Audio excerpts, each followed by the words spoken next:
Good evening. Do I have some music for you? I do. Thank you for joining me. I see Tony's posting line after line of positivity already. Thank you for joining me on this. What day is it? It's Wednesday. I usually do these on a Thursday, folks, as you know. But I've got something on tomorrow, so it means I can't do it tomorrow. So I thought I'd bring it forward a day. And I spent all week putting up polls and getting you guys to vote on a video that I did last weekend on what the fuck moments of the 1990s. And thank you for everybody who watched the video. The video's still up there if you want to take a look at it. And thank you to everybody who voted. I think there was a good, I don't know, 700-800 votes or something like that when I counted them all up. And then I got to this evening when I got home from work and I started putting the finishing touches to my tier ranking. And I realized I haven't even posted a thumbnail for the show. So if we're a little bit short tonight, that's my fault because it should have been up all week. And I did prepare everything. I just forgot to post it. So apologies if we're a little light in the audience tonight, but we should be okay. We should be okay. Yeah, we had some interesting polls and some interesting films that came through. These what the fuck moments are not just, you know, moments that take your breath away. They're also moments that can be utterly naff as well. And we've got a few of those in there.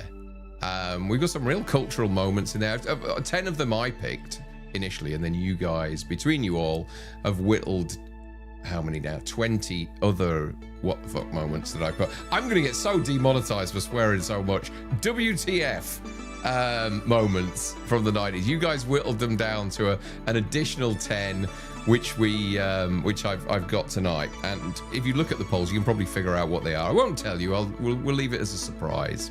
I can tell you though, the first one is the brain dead lawnmower scene. So that's the first one we're going to be voting on tonight.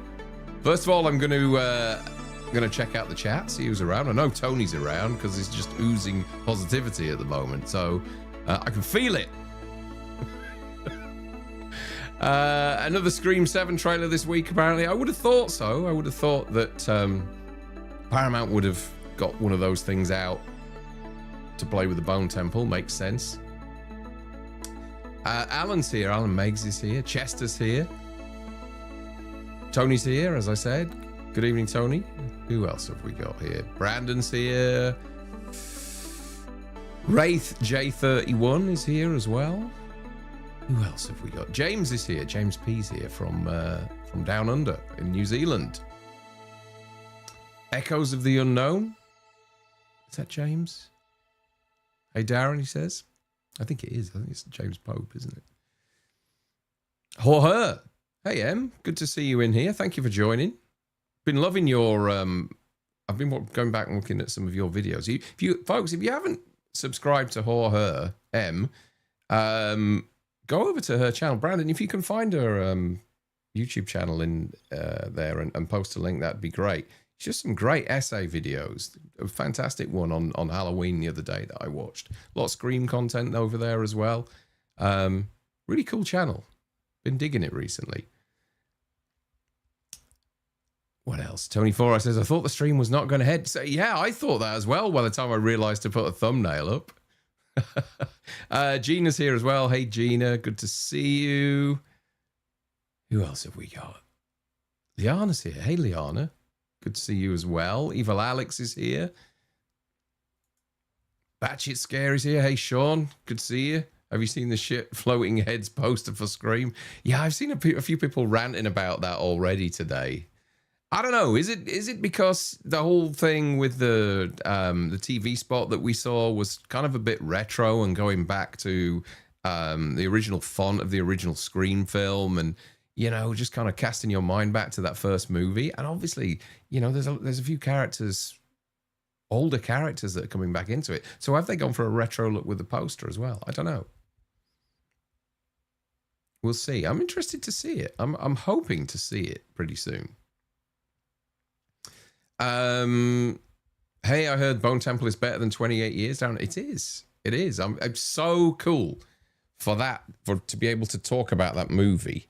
My camera keeps freezing up tonight, and I'm not quite sure why. Let me just put you back. There we go. It's locked up a few times, and I'm not quite sure why it's doing that. But anyway, yeah, it was great to see everybody's thoughts on 28 years later. It's something I've been sitting on for a long time.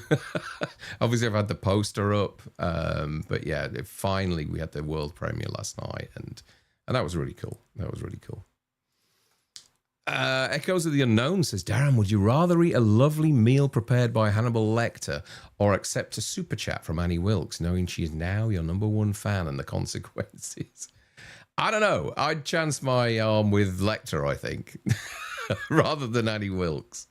Some people have a chance of getting away or even getting along with Lecter, but no, Annie Wilkes. If she's a super fan of yours, you're basically fucked, aren't you? Bone Temple has a 95% of Rotten Tomatoes. That is damned impressive. Yeah. When I first saw it, which is quite a while ago now, I knew straight away. I thought people are going to love this film. Evil Alex says, haven't watched 20 years later, still don't even really care much for it. Okay, fair enough. That's fine. And the Lecter meal sounds delicious. Okay, let's have a look at, let's get everybody in the mindset of the 90s again. We haven't done the 90s before, have we? So a few pop cultural moments from the 90s that I've dug up. 10 great pop cultural moments of the 1990s. Titanic dominates the world. This wasn't just a hit, it was a global obsession. People went multiple times, quoted it endlessly, and it turned cinema going into a shared emotional event and still remains one of the biggest movies of all time, even today. I think it's certainly in the top 3, I think, isn't it? Top 3 or 4? What have you got? You've got 2 Avatar movies, Endgame and Titanic or something along those lines. The T-Rex reveal in Jurassic Park, the moment audiences realized CGI could feel real. That rain-soaked breakout rewrote blockbuster filmmaking overnight. What else have we got here? We were on a break. I don't quite understand this one. I only saw a few episodes of Friends, so a throwaway sitcom argument became a decade-long cultural debate. It perfectly captured how deeply people were invested in TV relationships in the 90s. And then bullet time in The Matrix. Style, technology, and philosophy collided in slow motion. Every action movie for the next 10 years tried and failed to copy it. In 1998, there was the Seinfeld finale, one of the last true everyone watches at the same time TV moments. Whether you loved or hated it, you had an opinion the next day. And I remember this next one really well. Smells Like Teen Spirit changes everything. Grunge smashed into the mainstream and instantly killed off hair metal excess. Youth culture suddenly felt angrier, messier, and more authentic. Yeah, that was a kind of odd one, was that? Because you just had, like, the airwaves were just peppered from the mid-80s or even the sort of early to mid-80s with hair metal. And then all of a sudden, overnight, Kurt Cobain writes a song that just kills it all instantly. Although some of us like to feel it lives on. The Spice Girls take over the planet. Relentless hooks, massive personalities, and pure pop confidence. Girl power became a worldwide slogan almost overnight. Something for the Americans here. Michael Jordan's Bulls era. Jordan wasn't just the best player alive, he was pop culture. Trainers, ads, fashion, and sport all revolved around him. MTV Unplugged becomes iconic. Stripped back performances made rock stars feel human. Nirvana's Session in particular became one of the most powerful musical moments of the decade. Along with Oasis at Nebworth, 2 nights, 250,000 people, and peak Britpop confidence. It felt like a generation taking a victory lap, a moment that's only grown more mythic with time. There are rumors they're going to do it again as well, maybe next year. Be interesting to see if that happens. Just as the music finishes. How good's that? It's what time is it now? It's 10:18, so we better get a move on with this tier ranking here. So I'm gonna move over to my stream share screen, and there we are. I'm gonna put let me put the link in the chat again for those of you. There's 54 of you watching at the moment, which is cool. It's good, you know. It's a little bit down, and that's my fault for not getting the link out there early enough. Hopefully, some more people will come in, but we'll kick off the tier. We're starting with Brain Dead, so I'll get that clock going straight away. 88 seconds left to vote on Brain Dead from 1992. And now we're not voting on the film, remember here, folks. We're voting on a particular scene, and this scene in particular is the lawnmower scene. So you have, I'll tell you a bit about it. First, it's Peter Jackson. I think it was his third film. So you had Bad Taste, Feebles, Brain. Yeah, I think it was his third film. 1992. The character involved in this scene is Lionel Cosgrove, played by Timothy Balm. And Lionel enters a zombie-infested living room wielding a lawnmower and massacres everything in sight in this big, elaborate, extended splatter sequence. It's one of those things whereas it just abandons all restraint completely and becomes this... The escalation of it all becomes this massive joke, and it's just gory as hell. You actually see arms and legs going into the rotor blades, just disappearing. There's blood guts flying all over the place. A great fun moment, and I remember watching this on my own in a cinema the first time and thinking, what the hell? I mean, this film, you know, peaks a few times along the way, but when it gets to this scene, it was a scene, you know, I'd never seen anything like it before. So, Brain Dead, you've 4 seconds left to vote, folks. And the vote is up. And it's in first place, and deservedly so as well. It's a great film. A film that I wish they'd bring a bloody decent version of it out. Like, Peter Jackson's too busy colouring in old war footage and Beatles documentaries and things like that. Give some of your old movies the treatment.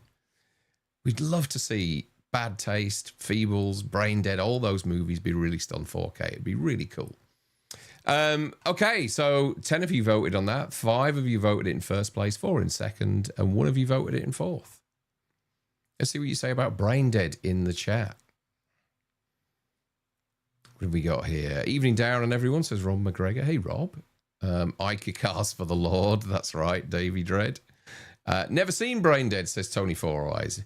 I wouldn't bother. You probably hated Tony. James says, I love Brain Dead, but do prefer Bad Taste. I'm the other way round. Brain Dead, I think, it's Peter Jackson's Evil Dead, basically, isn't it? What else have we got? Don't forget to hit the like button for Darren, everyone. Thank you, Dean. Yeah, that'd be great if people wouldn't mind doing that. 55 of you here at the moment. 56, sorry. Daz says, all I remember about Brain Dead, or Dead Alive as it's known. That's right, yeah. I forgot. It's known as Dead Alive in the US, I think. All I remember about Brain Dead, Dead Alive is that I didn't like it. Preferred Bad Taste, says Daz. I always thought the dinner scene was more what the fuck. So I got a lumpy bit. Yeah, when there's the boil or whatever drops off into the rice pudding or something. Yeah. Brandon says, I love Brain Dead. Once you see a disembodied farming zombie asshole, your life is complete.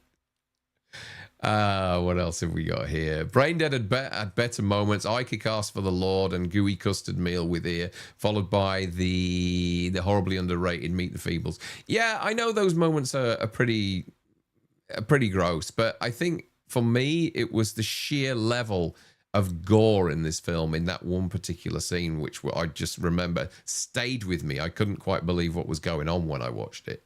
I'd seen other moments in the film, you know, you'd seen similar moments before, I guess, in other movies. I'd never seen anybody attack anyone with a lawnmower or a group of people with a lawnmower before. But I get what you're saying. Watching a film alone in the cinema is a very weird experience. I get paid to do it for a living, Tony, so I don't mind. Evil Alex says, I'm still waiting for a Blu-ray release of Brain Dead in Germany. Yeah, they're just... I mean, he has talked about it and said he will get round to it, but he's just... I think he's just, like I said, too busy colouring in old war footage. Brandon says, Tony, I prefer being alone or with someone who abides theatre etiquette. Yeah. Exactly. And M says, it's one of those so bizarre it's good movies. The priest ass kicking for the Lord could be up there with great what the fuck moments also. Yeah, I get it. But these, look, I picked 10 of these, and you guys picked 10 of these. So let's see how we get on anyway. Let's move over to the next one, which we have Candyman and the Bees. Not the Bees. Okay, yeah, 1992. And this is in one of those, I think it's in a housing project building, I think. The scene includes Candyman, played by, obviously, Tony Todd, and Helen Lyle, played by Virginia Madsen. This is a brave scene for both of them because there's no special effects involved in this at all. They actually did it with real bees, and he let them crawl in his mouth. They filled his mouth, for God's sake. Candyman manifests during Helen's investigation, delivering a calm, hypnotic monologue while bees swarm his face and crawl into his mouth. Candyman isn't driven by rage or chaos. He exists through belief, fear, and repetition. The horror comes from inevitability and not pursuit. And like I say, his sort of physical commitment to this scene without him flinching, and he just maintains eye contact with her all the way through it, really staring down at her. I just think that, it's a great scene, and I don't think it gets mentioned enough. We all know Tony Todd was an absolute gentleman, and God bless him, all that kind of stuff. But this scene, I'm terrified of bees and wasps. I would never be able to do anything like this. Candyman is in first place. 17 voters on that. 6 people voted it in first place. 6 in second. 5 in third. And none of you voted it in fourth or fifth. Let's have a look at this now. See what people are saying about Candyman. Kingslayer says Candyman is fantastic. The sequels, however, are awful.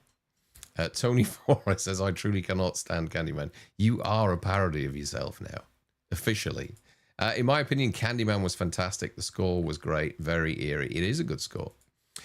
Wraith says Candyman is a damn good film, and yeah, the beast scene is pretty wild. James P says Candyman has an eerie, haunting score, and the toilet scene is nerve-shredding, but never grabbed me as something fantastic. Bees, though, good effect. Yeah, I go back to it now and again. Like, the film is the best one out of all of them that they've made, but it's not something that, I would never put Candyman on my Mount Rushmore or anything like that. I enjoy it, and every so often I give it another go, but it never struck me as one of my favourite horrors of the 90s. But this scene did always stay with me. Dean Renner says, oddly enough, I prefer the UK cut of Candyman. Okay, I didn't know that was different. I have it somewhere, I think, on Blu-ray, but I'd have to have a look at it, see if there is 2 cuts on there. Actually, Dean, just jot down in the comments there if you get a second, and let us know what the differences are. Alan says Tony Todd, God rest his soul, was hard to watch him in the last Final Destination. You could tell he was ill. Apologies, folks. My screen is locked up again. I might have to keep doing this, but hopefully it should come back on in a second. There we go. I'm just going to check that my lead on the other end is plugged in properly. Okay. Gina says, my cinema I worked at wouldn't show a film if less than 5 people were in, and used to give complimentary tickets instead of a refund, but the old fuddy-duddy didn't like horror, so no. Brain Dead. Yeah, I think Brain Dead was a fairly limited release in the UK. I think if you worked in a huge multiplex, I think I was working in the Showcase Leeds in 1992 when that film was out. I remember watching it, checking the movie before we put it out to the public. And Luke's a Blade says, I still remember renting this on VHS from a guy that would come around our area in a van. made a great double bill with The Nutty Professor.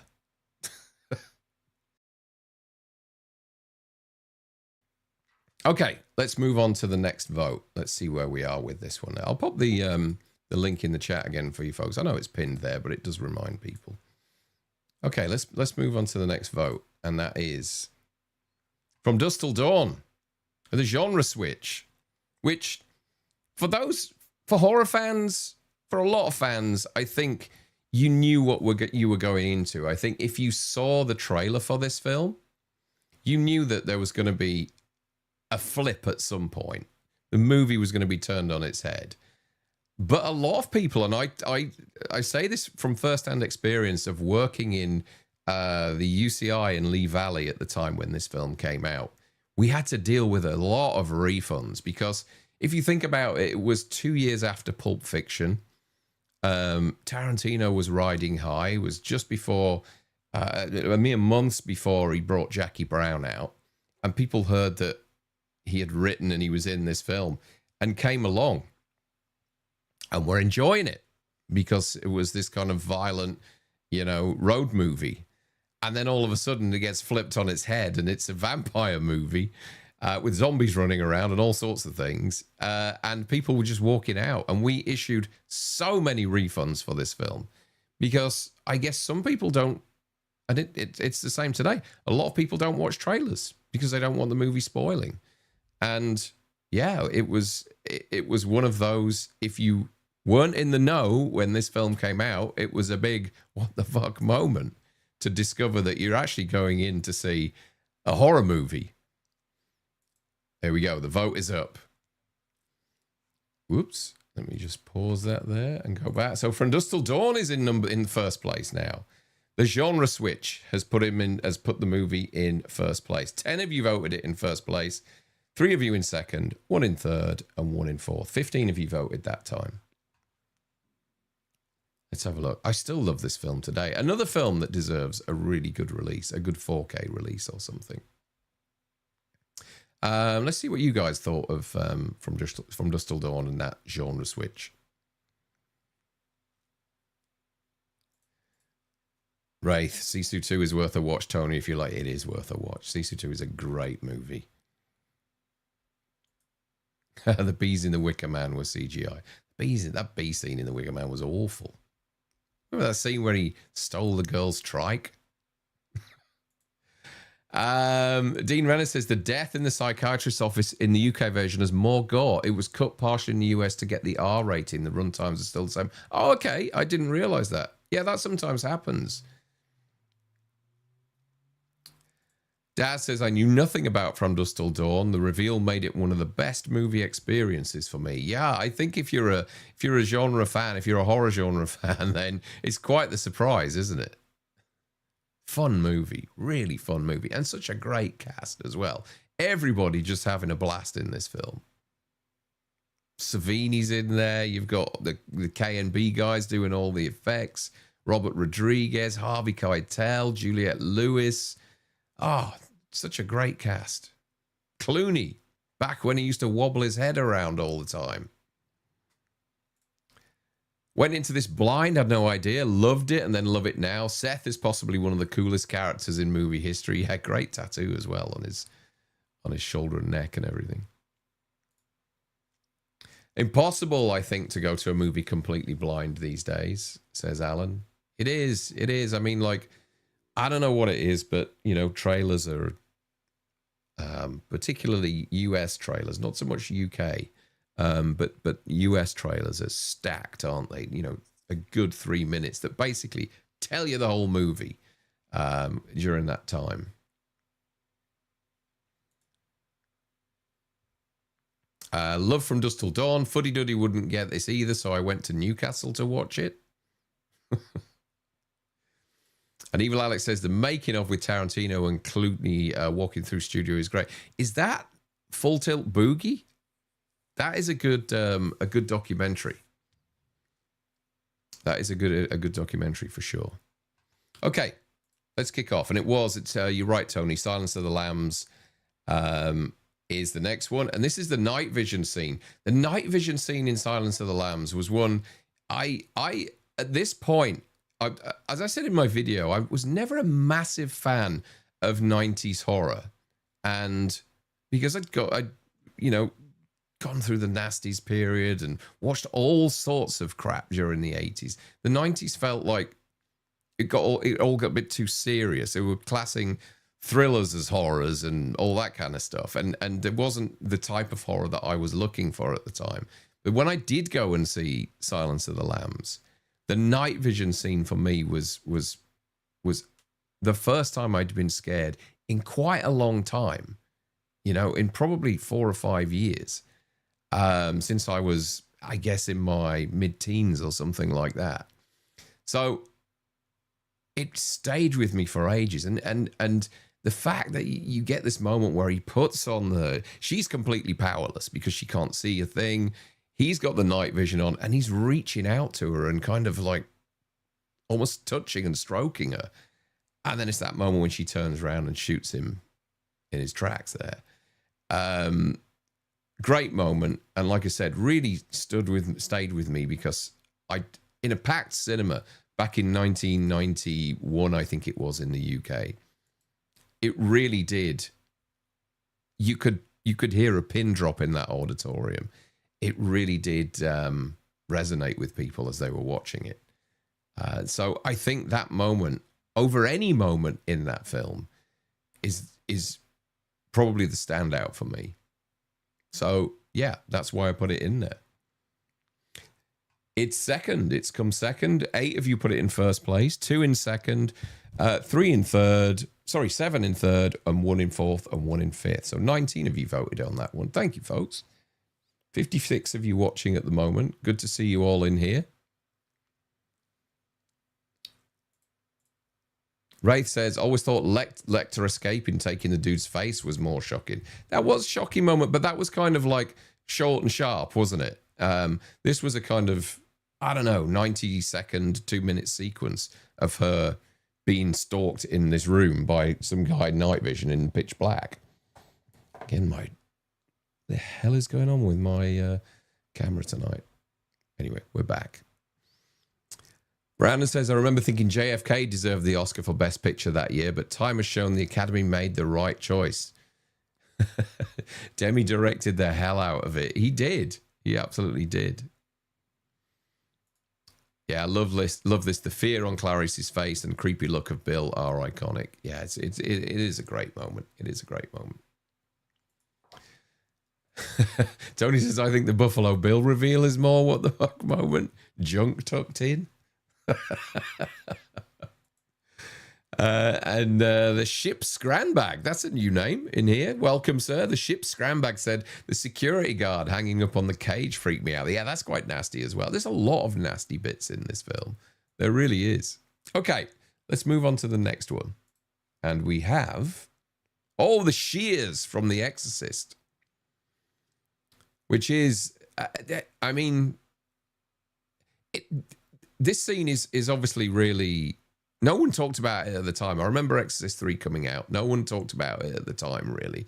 It's one of those things that I think social media and, you know, reevaluations of the movie have brought this jump scare to the forefront. So much so that I think that it's lost a little bit of its appeal now. I think for the first time when you see it, it's perfect. I mean, it's that static corridor.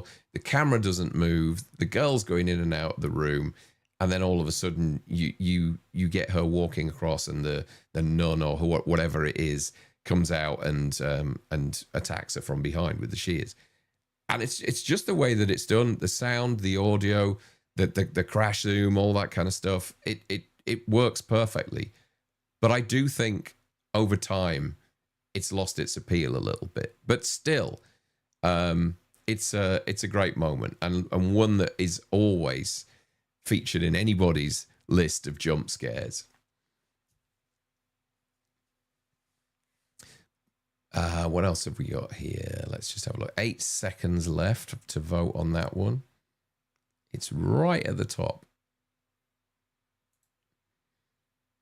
And yeah, first place, folks. 13 of you voted in first place, 3 in second, and 2 in fifth. Two of you thought it was worthy of being in 5th place. Tony, Exorcist 3 was garbage. I think you just do this on purpose now. Exorcist 3 is not garbage. Brian Cox's portrayal of Lecter is very underrated. I agree. It's a great portrayal in Manhunter. As is the Danish guy who did the TV version of Lecter. He's terrific. Forget his name now. He was a Bond villain as well. Bloody hell, what's he called? Somebody will tell me in the chat. The Backskin Angel is good. Yeah. Just watched Exorcist 3 last night. This is a genuine jump scare WTF moment. It is. You're right, James. It absolutely is. Brandon says, hands down, the single greatest jump scare ever put on film. It's up there, but personally, mine is... let me just have a look now.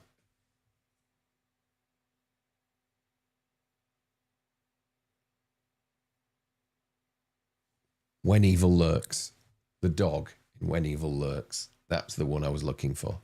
I was brain farting on the name of the film, but it's up there and I saw it. When Evil Lurks, there's a scene, and you'll know what it is. If you've seen that film, there's a scene with a girl and a I think it's a Rottweiler or something like that. And you just can't believe what happens in that sequence. And it really does take your breath away. Like, I haven't jumped like that in... Like, I mean, I saw that, 2-3 years ago?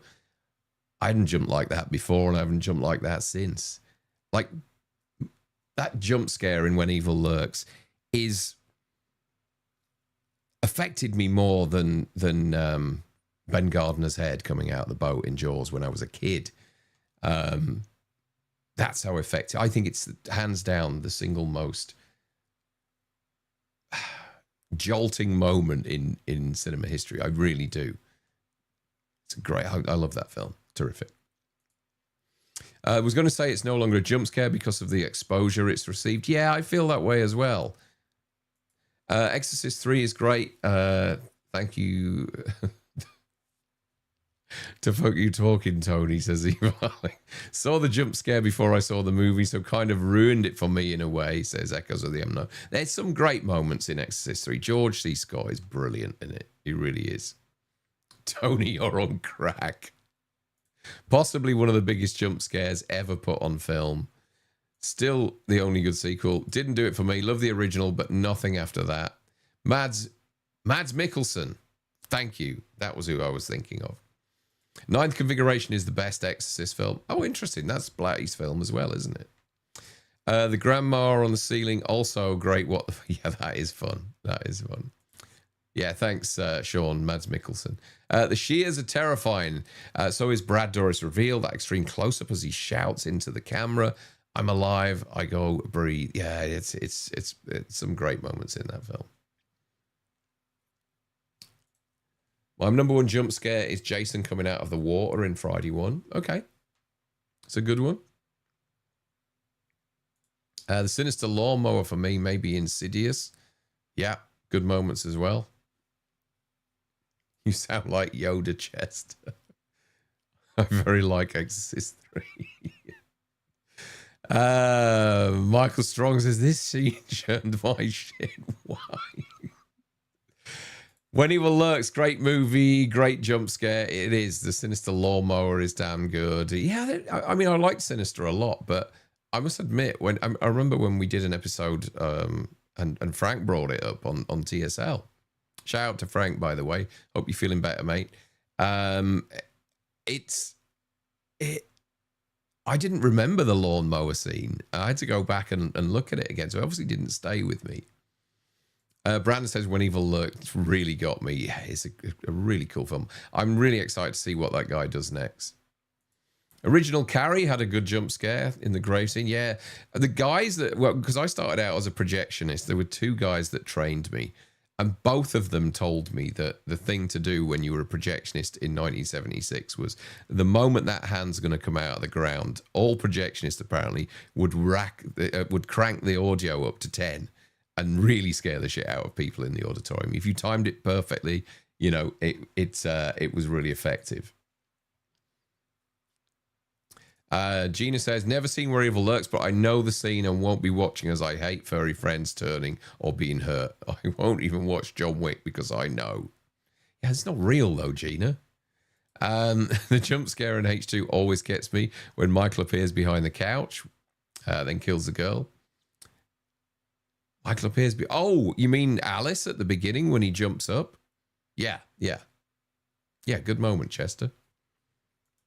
And Prince of Darkness ending scare is good one also. Yep, agreed. Okay, let's carry on with the vote.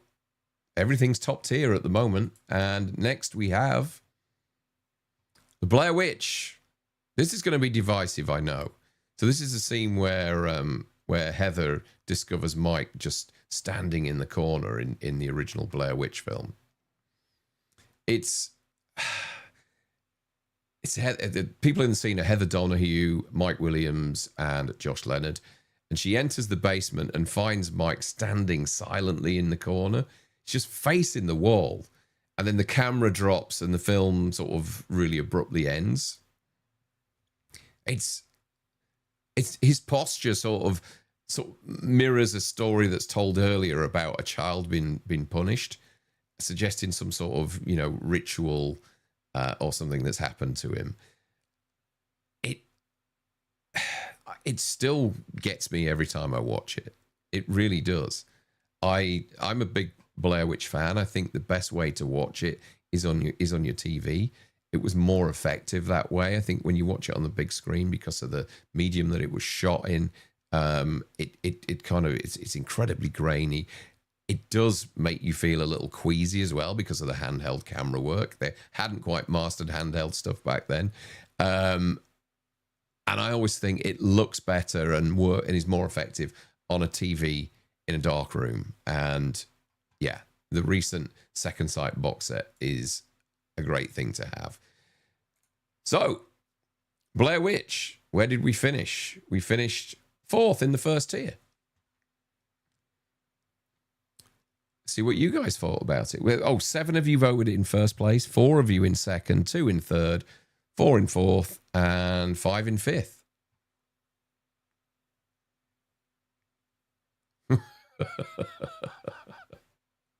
Sorry, I was just like, Tony, I'll let you guess what I think of Blair Witch.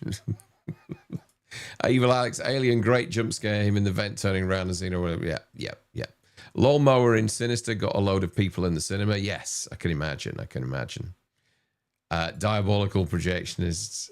You can't do that these days, I don't think, because everything's so automated. I mean, they don't even have projectionists these days, so there's no showmanship there anymore. They can't do that kind of thing. David opening his eyes in Werewolf Dream Scene. Yeah, but that was the 80s, Tony. Chester Fragment, yeah, what we got there? Echoes of the Unknown says, put Blair Witch quite high due to the effect it had on the genre. Studied it when it came out for my media studies, A-levels. Great stuff. Yeah, it is. The ending makes the film. If it wasn't that good, if it wasn't that good, it would be mostly boring film about friends screaming at each other. I don't know. I kind of get immersed in it. I think they did a great job of hoodwinking us in the 90s, the late 90s with this. Not everybody fell for it. I didn't fall for it. Simply because I think there was a delay between it coming out in the US and coming out in the UK. So the cat was out of the bag, I think, if I remember rightly. But it was still effective, still really effective. Because there's always that part of you that thinks, you know, you get so immersed in it that you just go along with it, I think. Brandon says, Blair Witch became one of those films that horror hipsters love to shit on. What that group of filmmakers did with the budget is truly phenomenal. I agree. I agree with you, Brandon. And the whole taking advantage of the internet at the time when not a lot of people were doing it. Not a lot of people in when was it now? 88, 98, 99? Not a lot of people were looking at the internet back then. I think I was quite an early adopter of the internet. Around about 95, I think I first started, you know, doing dial-up and AOL and CompuServe and all that kind of crap. And then eventually I think I got BT Open World, which was like kind of high-speed internet at the time, which was about 30 megabits per second. I got that in around about 99, 2000 or something. Tony. One of the most unsettling feelings I've had in cinema seeing the ending of Blair Witch. I agree. Yeah. Dad says, I liked Blair Witch, but don't get people acclaiming this ending. And James P says, one of my favorite found footage. This scene terrified me and actually didn't sleep with the light on after. The film is a masterpiece. Haters be damned. So pissed off I missed the special edition box set. Yeah, I won't get it out and hold it in front of the camera then.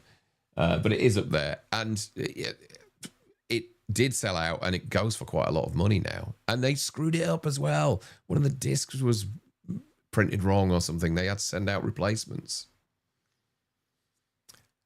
Okay, Alan says 100% Darren, Blair Witch is a TV movie, loses out on the big screen big time. I agree. It really suits the TV, I think, more than the big screen. Second Sight's release should have an SD version, says Daz. And Werewolf jumping out of the darkness to attack Jack Goodman. Again, that's the 80s. Come on, we're doing 90s here, folks. Zara's here as well. Hey, Zara, how you doing? Oh, folks, you should check out. Zara's done like a half an hour episode on the Bone Temple. You should go and check that out. It's a really good watch. Her and Celebro, another content creator.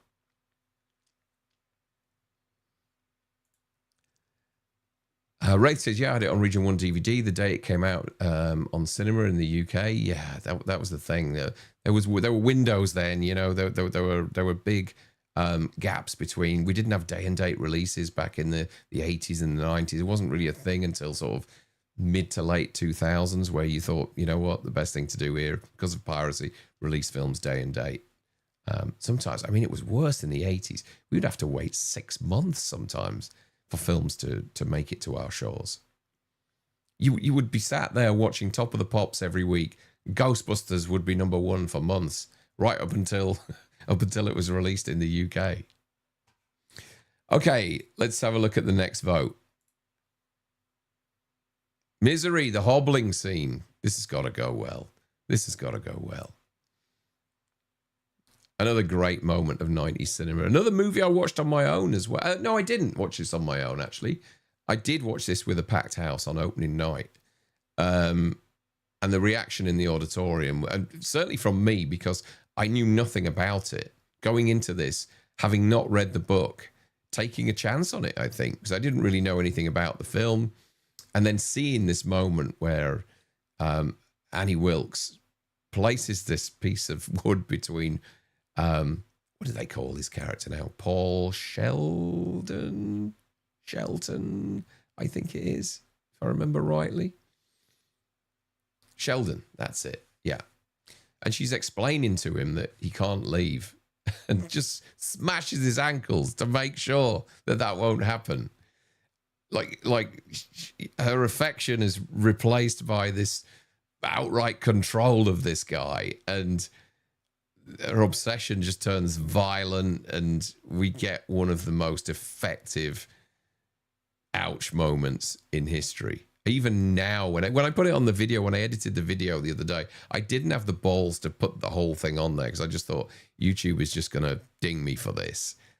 So I ended up just cropping it slightly just to be on the safe side. Because they've been falling out with me recently of YouTube with some of my stuff. But yeah, one of the greatest moments in horror history. And what? It's in what? 5 of you have voted this in first place, 2 in second, 1 in third, and 1 in fifth. So we only had 9 votes on that. Maybe there was an issue with the vote. I don't know. I expected more people to vote on that scene. Yeah. I expected that one to be up there with The Exorcist, but maybe there was an issue with the vote. I don't know. Or maybe just not many people wanted to vote on that. I'm going to put the link in the chat again I feel like running that one again. Did Tony like a film? Really? Which film did he like? Oh, thank you, Brandon, for putting that video there. Cheers, Brandon. That's great. Which film did you like? Misery is fantastic. Still can't watch this thing without wincing. Hallelujah. Tony liked a movie. Chester says, I thought Misery was good.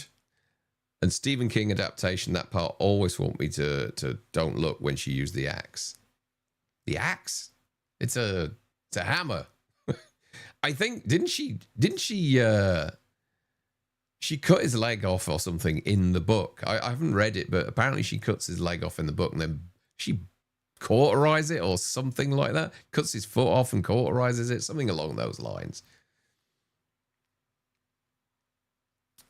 James P says, I directed Misery for one of our theatre groups last July. Even the scene on stage caused the same reaction. Was very well. Really? That's cool.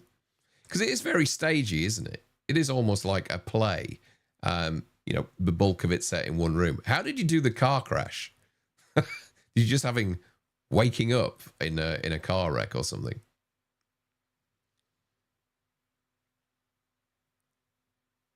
The ship scramble. I forgot this was 90s. Yeah. No. I had a few people in the comments section the other day saying, "Oh, this is my best." What the fuck? Well, that was the 1970s. We're doing the 90s. Oh yeah, my bad. She cuts his feet off in the book. Yeah, nice. I think that would have been a little excessive in this film in terms of. I think what she did was probably more palatable, but more, you know, psychologically, I think it fucks you up more, doesn't it? Okay, let's move on to the next one. 7, What's in the Box? Another film that we were just like, is that really happening? Ah, dear. Can I talk about this without... Listen, I'm going to mention Spacey in this film because I think he's utterly terrifying in this film. Separating the art from the artist here. I think that he was perfect in this movie. I think everybody was perfect in this movie. I think this movie is pretty much perfect. A movie that I absolutely adore putting on. It looks incredible. Even today, 30 years... of nearly 31 years later, it was his 30th anniversary last year. This film looks absolutely stunning. I can't fault it at all. It's going to make an appearance later on as well. But for the moment, the What's in the Box scene in 7, I think was one of the moments in 90s cinema that stayed with me for a long time. And the fact that they don't show you as well, you don't see it. You're just left to imagine what the hell it is. They did do it though, didn't they? They did recreate her noggin, and it was used years later in, was it Contagion? They used her severed head in Contagion or something like that. If I remember rightly, Brandon, you might have to fact check that with me, but I think it makes an appearance in Contagion. We just skipped on to the next vote, but there we go. So 7, 17 of you voted it in first place, 8 in second, 1 in fourth, and that's it. Yeah, 26 votes on that one. Shame, I don't know what happened with Misery there. Let's see what you guys think. She axes his feet off in the book, I think, says Evil Alex. Misery is wild. Never write a book. You can never be too safe these days, says Leanna. Michael Strong says, found it a bit lame. What, 7? Really? Oh, maybe you're talking Misery still there. Probably the most referenced What the Fuck moment in What's in the Box. It still is impactful 30 years later. I don't know. Look, Fincher created like a timeless movie because it almost looks like a noir for the most part. And everything about it just seemed like it was stylized in a way that just never ages. It's fantastic. Every time I watch it, I'm in awe. I think the only thing that's aged is Morgan Freeman and Brad Pitt. But yeah, it just looks absolutely stunning. The jump scare in 7 is the decomposed body waking up. Yeah, that's a nasty old moment as well. All of the kills in 7 are just horrible. Saw this on opening night, and my high school Spanish teacher was in the same showing. First time I heard her speak English was when we talked about this ending the next day before class. Glad it was Gwyneth's head in the box and not one of her scented candles. Grim, yeah.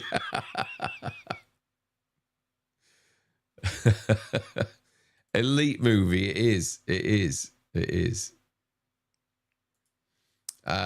Wraith says, I was blown away leaving the cinema seeing a film with the ending that it was. Yeah, it's just amazing. It is.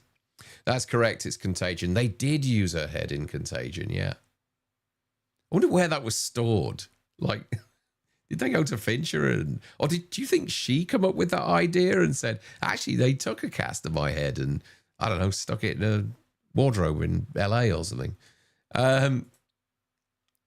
Contagion I watched during COVID lockdown. Contagion, rentals of Contagion went through the roof during COVID. It was the top of every streaming service. Tony Vorai says, is there a point in having tiers 2 to 5? It doesn't look that way, does it? Maybe I should have left them off. Physical Media Lives, Alan says 7 is Fincher's best film, in my opinion. I agree. I absolutely agree with you, Alan. You know what I like as well, which not enough people talk about? Panic Room. I think Panic Room's a great movie. Those closing moments of Panic Room are terrifying, with bloody, what's his face, banging that hammer on the floor, going around the room, chasing them. Great moment. Brandon says, I go back and forth on what is Fincher's masterpiece. On any given day, it's Fight Club, Zodiac, or The Social Network. Yeah, I like Fight Club. I froze again. 1 second. I like Fight Club. Not a massive fan of it, but I do love Social Network. 3 movies. Panic Room, Social Network, Girl with a Dragon Tattoo.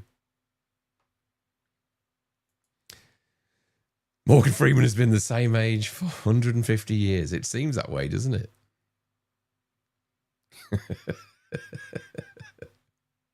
Yeah, Panic Room's great fun. And it wasn't until years later that I discovered that it's, what's her name? Kristen Stewart. Looking completely different in Panic Room. Okay, let's move on to Arachnophobia. This is the shower scene, folks, in Arachnophobia. Terrific moment. A great film. If people haven't seen Arachnophobia, it's a kind of PG-rated horror movie that came out. When it came out over here, you know, this couldn't possibly be good.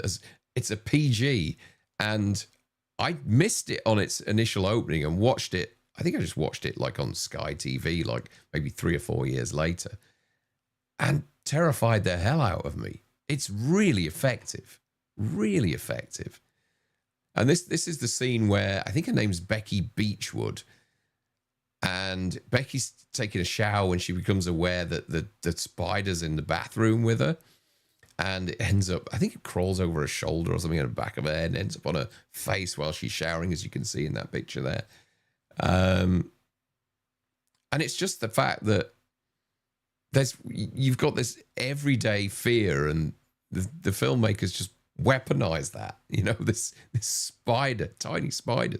And that's why I think that it's more effective is this movie than something like Eight-Legged Freaks, because they just look like big clockwork spiders or something. This, yeah. Spiders, wasps, bees, fuck them all. I can't be doing with them. Not that I would, you know, harm them or anything like that, but it's just like, just keep away. Cody Snyder says, thank you, Tyler Durden, for the body dysmorphia. Excuse me. Thank you, Cody. Good to see you in here. 60 of you watching, folks. If you wouldn't mind liking the stream, that would be really helpful. Next stream, by the way, I'm hoping is going to be on Monday. I'm hoping to do one Monday and Thursday. I got a little bit of time off next week, so I thought maybe I'll do a stream on Monday. But I think Monday's stream is going to be a more of a kind of just an AMA or something like that. And then Thursday we'll go back to our regular tier ranking or something along those lines. I actually want to do like a trivia episode fairly soon as well. I thought that might be quite fun. Great film. John Goodman as the exterminator. Yeah, he's great in it. And arachnophobia literally gave me arachnophobia. There is one bit where one of the spiders, doesn't one of the spiders scream as it runs towards Jeff Daniels at the end? Supper's ready. Come and get it. R.I.P. Julian Sands. I miss his terrible acting. Oh, bless Julian Sands. And Zara says, it's nice to join a live where I've seen all of the films. Yeah.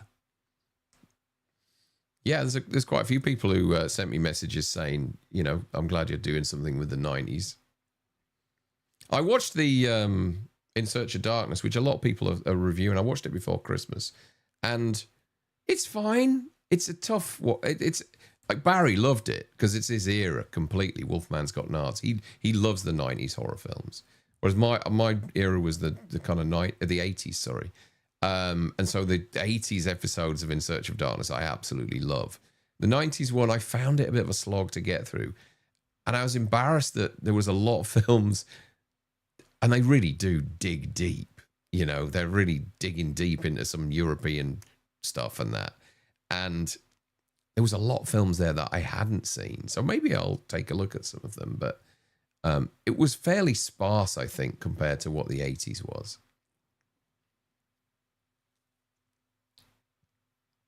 The jump scare in arachnophobia is when in the cellar and it comes flying out of the pipe or whatever it seems to scream to. Does the spider? Yeah, it does. Gina says, don't forget to send the like button. Some love, people, please. Or Ziggy Puppy Pup will get upset. Yeah, the dog will get upset, folks, if you don't hit the like button. Darren's spoiling us. Okay, let's move on to the next vote. Let's do that. And we're doing, Audition. How many of you have seen Audition? Another film that I was late to. I think it was my brother-in-law that recommended this to me. Probably about 10 years ago, and I watched it. Asami, I think her name is. So you get this long kind of build-up. It's a little misleading, is the first half of the film as to what is going on. It's almost like a romantic drama, and then all of a sudden, there's a little bit of kind of, I guess, he's overpowering her in some ways, I think.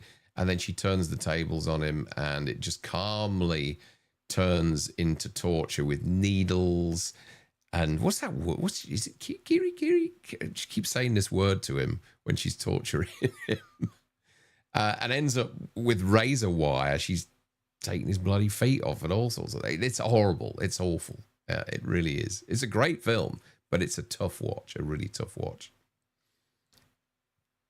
The whole power dynamic just kind of really violently reverses in this. And again, a bit, in terms of it feels like a genre switch, like From Dusk Till Dawn, in terms of you've got this kind of romantic drama that just gets flipped on its head. That's it. Time's up on Audition. I'm just going to go back to Arachnophobia because that actually finished in second tier. 9 of you voted it in second place, 9 in third, 1 in fourth, and 1 in fifth. And then Audition is top tier here. So we got 6 in the first tier, 4 in the second, and 1 in fifth. Somebody really didn't like it. That was probably you, Tony, was it? Voted it in fifth. Heard it was shit, did you?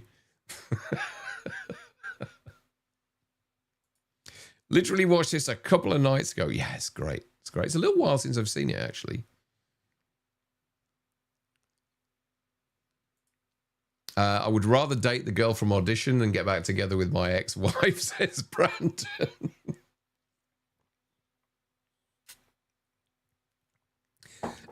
Dean says, In Search of Darkness, 90 to 94 is like 6 hours long. 99 to 90, 95 to 99 comes out soon. I think some people are getting the digital version early, starting today. Yeah, I got it in...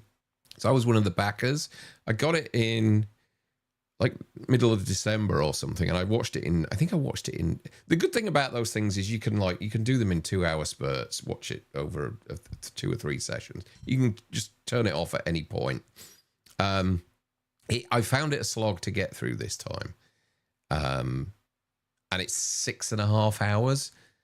I think it's 6.5 hours, but I think a good half an hour of it is end credits, because they do those kind of like, if you pledge enough, you can actually film yourself and get on the end credits that way, talking about what 90s films you like and stuff. But yeah, I've backed all their projects, and I've backed the slasher one that they've just done as well, which comes out next year, and also the Thing documentary as well, which is well worth it if you can get hold of that when it comes out. What's in the bag? Audition is such a hidden gem, needs more love. Yeah, it does. It does. And Wraith says the ending of it got ruined for me before I watched it. Body in the bag scene shocked me though. 2 women effing up men's feet in the top list. It's true. It's true. Brandon Gina says, Brandon, I'd rather sell my soul than have anything to do with my ex-husband. We got all this domestic woe in the chat here. Okay, let's move on to the next one. Michael's Decapitated. Right, now, we're judging this on what it was like when you first saw H2O. We're not talking about the switch that became apparent when we saw Halloween Resurrection and, oh, it wasn't Michael, it was some bloke who drove the ambulance.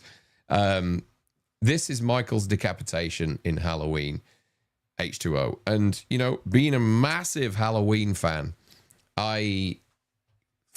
early days of the internet, followed everything. I was refreshing that page, halloweenmovies.com, every day to get that little nugget of information about this film. And it was so exciting when we heard Jamie Lee Curtis was coming back. And then they cast Michael and you know, all the other people that were in the movie. I think I saw it 3 times on release. I'm not a massive fan of it now, but it was just Halloween. We hadn't had a Halloween film for since 3 years or something like that. And because Jamie Lee Curtis was coming back, I was obsessed with seeing this film. And then they cut his head off at the end, which was just like, right, okay, it's over, is it? I couldn't believe it. I was just like, you can't kill the boogeyman. And they did, until 2001, when they came up with some lame idea that there was a switcheroo that happened, and Michael switched all his clothes and mask with the ambulance driver, and it was actually him that got his head cut off and not Michael. But for that moment, Michael was dead, and it was a big moment. It was a big moment in horror. And 1, 2, 3, 4, 5, 6 in the first tier for you guys. 91% of the vote so far has been for the first tier, which is good. We have 6 of you voted in first place, 3 in second, 3 in third, 1 in fourth, and 3 in fifth.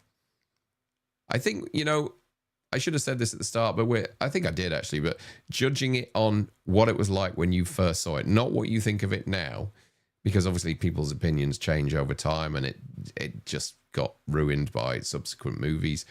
And then the movie hasn't aged too well either.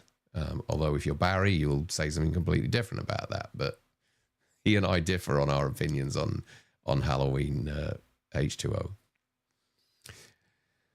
Okay. I may have gotten my access to 95 to 99. Then I backed it too. I'm just waiting on my Blu-ray set to show up. Yeah, they give you a download link, like a 15 gig download link to watch it in HD, Dean. So I just kind of put it on a stick and plugged it in my telly. It worked a treat. You would have got an email around about.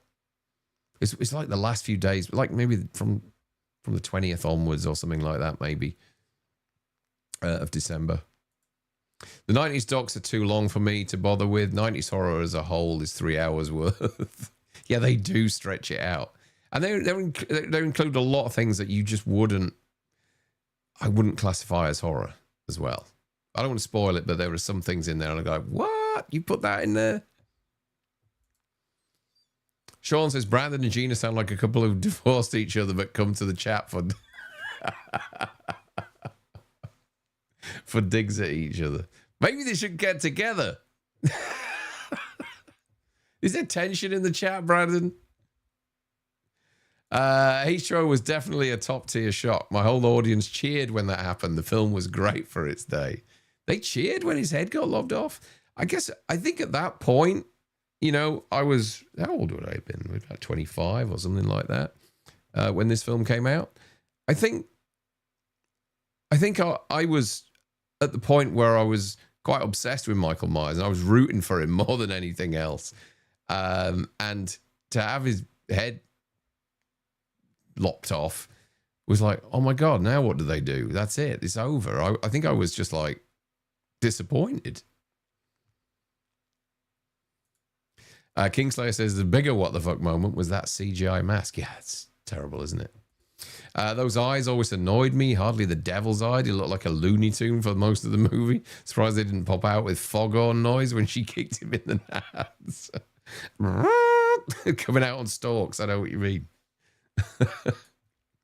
H2O ending is legit great and a good way to kill Michael. Film just struggles with Scream style teen slasher and placed outside Haddonfield and the always changing mask. Yeah, they had a lot of problems with that mask, didn't they? Maya switched my arse.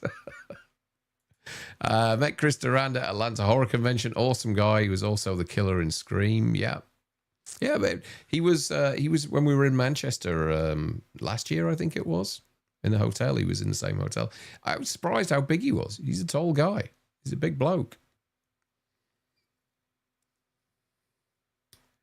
Where we are.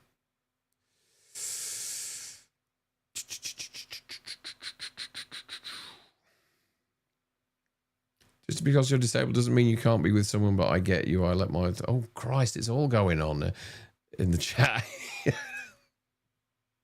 Crowd surfing Michael was definitely worse. Yeah.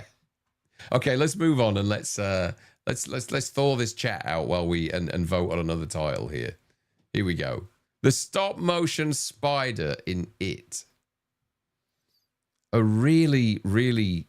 I mean, I have problems with the original It anyway. I love Tim Curry's portrayal as Pennywise, but I think when you watch it nowadays, I think some of the acting is so shoddy in it.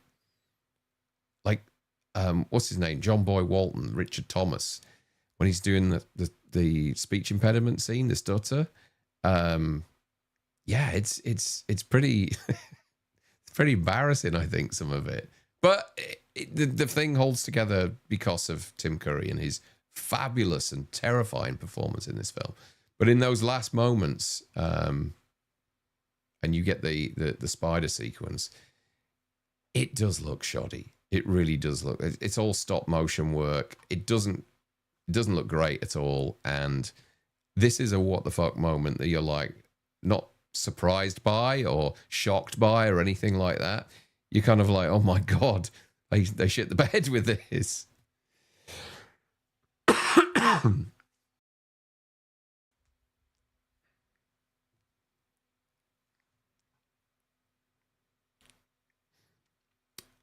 You have 9 seconds left to vote on It. Sorry, I just coughed into the microphone there. I'm really sorry about that. I tried to mute, but I think my finger slipped on the button. Okay. It has finished in 5th place there. 18 of you voted.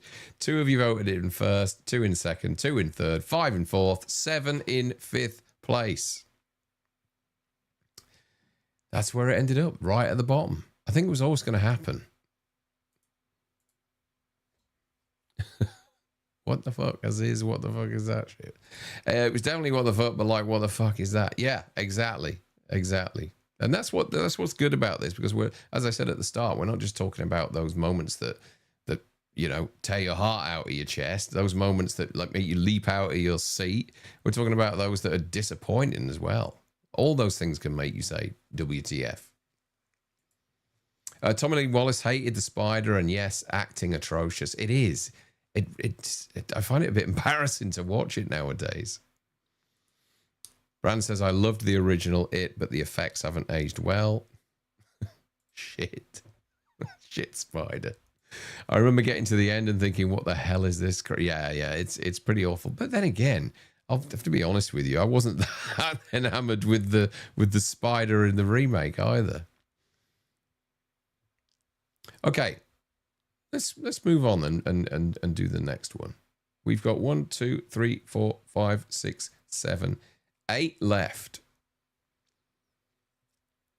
Okay, Alien 3.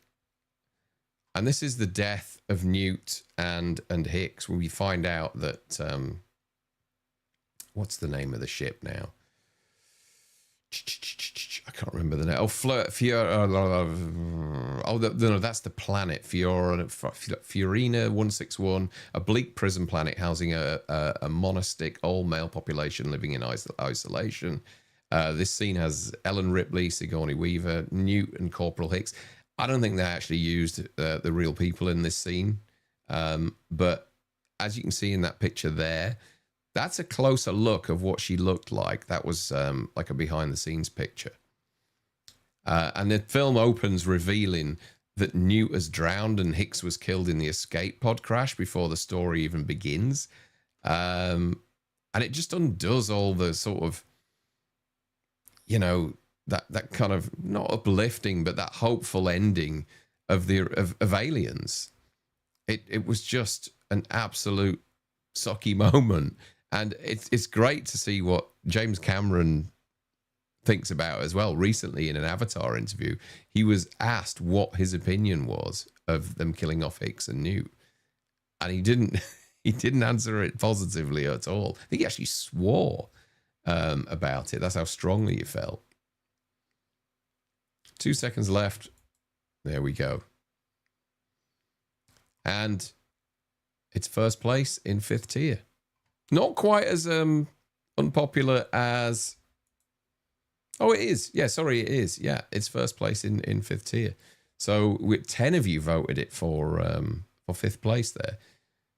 2 in 3rd, and 3 of you voted it in 1st place. Why would you? You kind of like the fact that they got rid of those characters? Maybe you did. Let's have a look at the chat.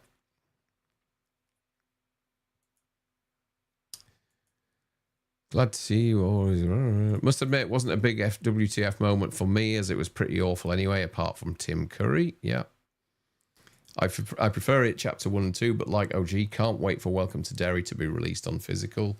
I think it's coming. I've seen it being advertised. So, was it Sulaco? Yes, everybody's telling him it was Sulaco. Yeah. The whole of Alien 3. I actually don't mind Alien 3 at times. Newt and Hicks was what the fuck, but in a lousy way. I enjoy Alien 3, but a kick in the stomach when Hicks and Newt died. The start of Alien 3 was one of the biggest kick in the balls ever. Kind of like the start of Terminator Genesis. Not Genesis. What was the one where Arnie was selling curtains?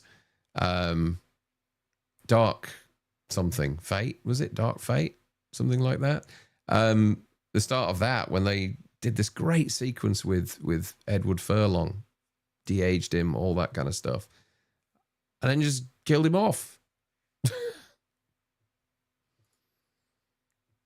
Daz says, I'm the asshole here because I never cared about them dying. And then my Chunky Geordie, Gina, says, Daz, I think Welcome to Derry mentions the turtle, but can't be sure, has not watched it yet. Dark Fate, that was it, yeah.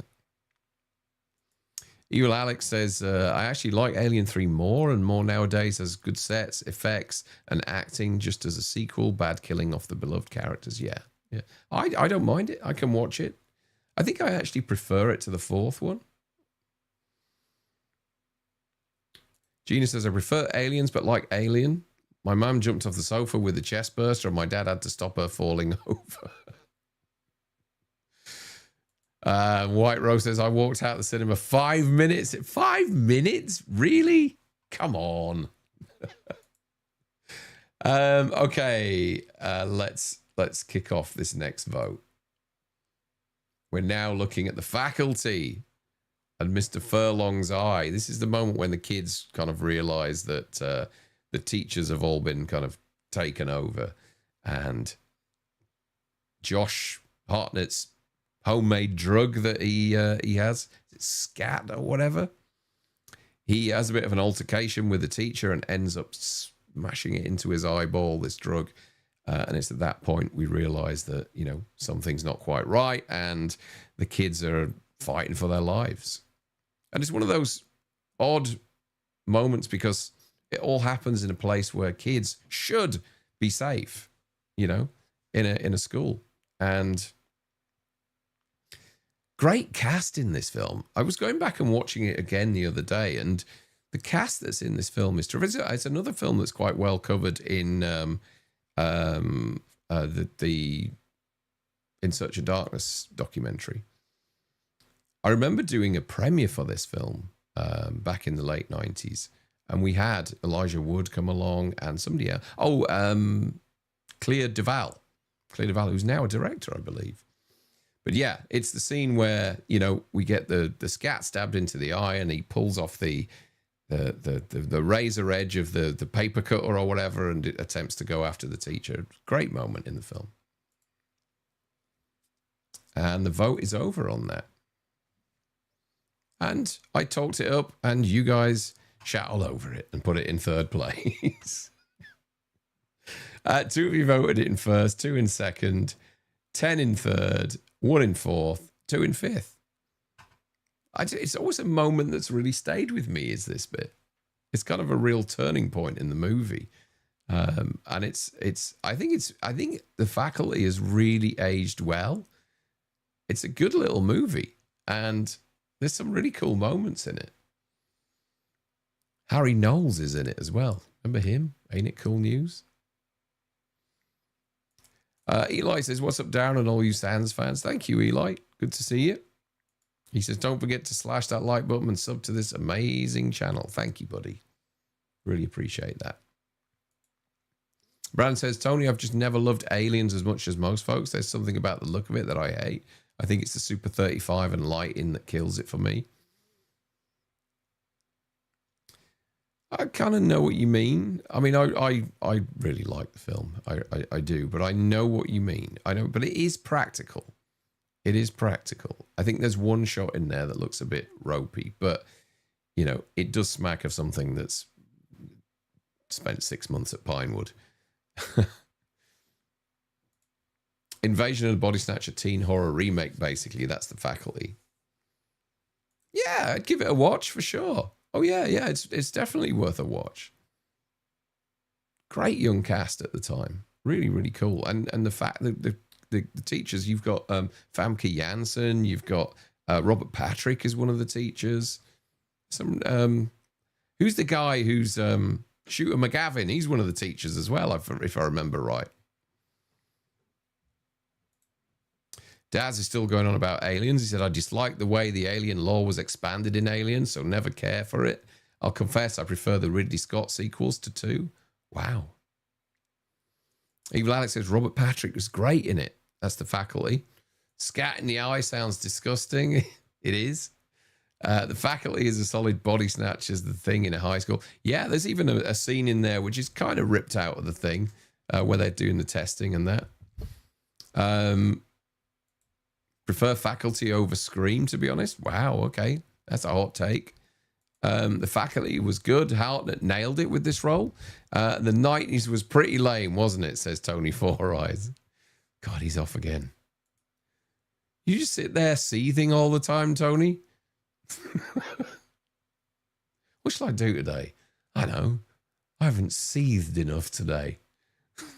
Brandon Collins says, batshit, it's a good way to get pink eye. And Josh Wave, hey Josh, how you doing, buddy? That's my nephew there in the chat. Says, the old woman melting traumatized me. Think she was the school nurse or something. Yeah, that's right. That's right.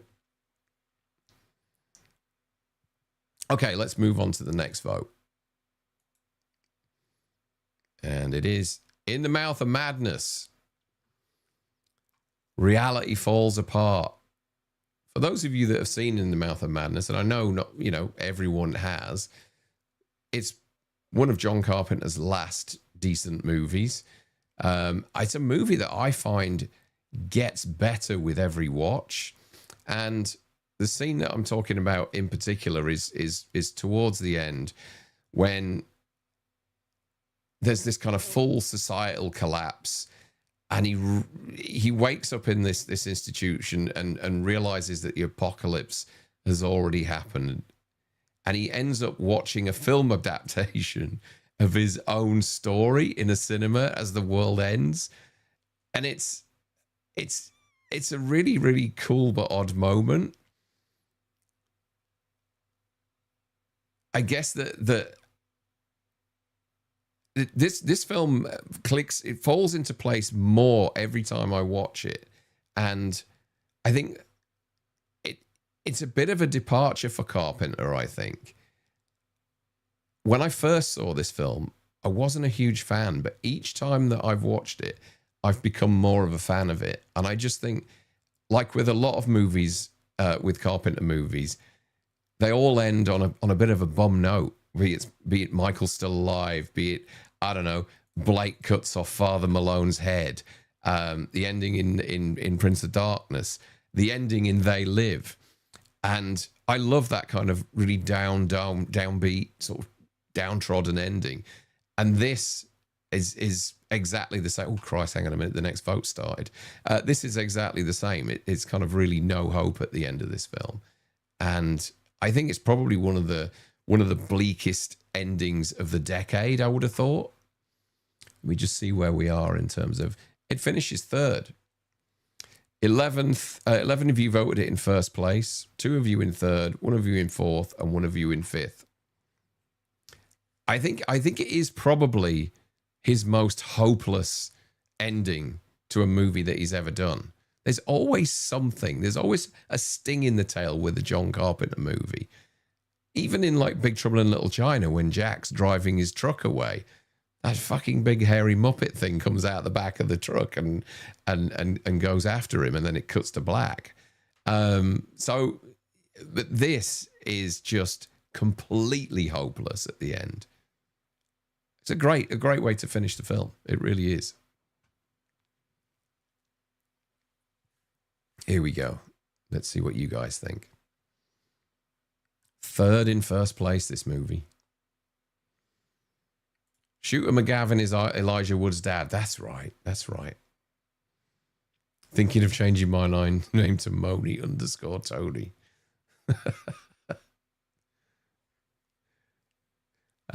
Eli Cortez says, so you're saying Elijah Wood was eating shit for breakfast in Shooters? Evil Alex says, I love In the Mouth of Madness. So rewatchable, gets better and better. That rock soundtrack is a banger. It is. It's really cool. I love his when he re-recorded it a few years ago as well. Sounds terrific. He did his best to Enter Sandman version. Sam Neill is Sam Neill in every movie he's ever been in. Thanks, Tony. He says at the beginning, I don't read. I prefer watching movies. At the end, he watches the movie of Sutter Kane. Yes. Yeah. Carpenter's last great movie. The recent 4K Arrow release is awesome. The ending with Sam Neill in the cinema is great. It's a great what the fuck moment. And Rob McGregor says, I laughed my ass off when Sam Neill's character wakes up on a bus full of people, looks around and starts screaming. Yeah, that's a good moment as well. Loved In the Mouth of Madness, says Will Brunning. And Brand says, In the Mouth of Madness is Carpenter's last great film. It's a great third entry in his Apocalypse trilogy of The Thing and Prince of Darkness. And Wraith says, I think Vampires is JC's last good film, but In the Mouth of Madness is a very solid film. Feels good as a follow-on from Prince after watching Prince of Darkness. And the Arrow 4K Collection Edition of In the Mouth of Madness was a really pleasant surprise when I rewatched it. Sam Neill is excellent in it. He is, Alan. He really is. Big Trouble spoiler alert. Yeah. Too soon, Tony? 40 years? Is it? Tony, have you seen Possession and Peaky Blinders? That's just a crazy thing to say. Excuse me. The road trip was a great WTF moment also, with the bike kid getting older and older and the road going away. Yes, great stuff. And Alan says, ironic that the only film Tony liked tonight was called Misery. Seething Tony. Moany Tony. I like Moany Tony as well. That's good. Okay, let's start off. We've got 4 left to do, folks. So let's kick one of those off now. 75 seconds left. It overran on the last one. 70 seconds left to vote on Jason Goes to Hell, the final Friday. And this is the moment that they'd... it's probably the only moment at the time that people talked about, which is Freddy's glove coming out the ground and grabbing Jason's mask, pulling it down under the ground, which I believe was Kane Hodder that did that, if I remember rightly.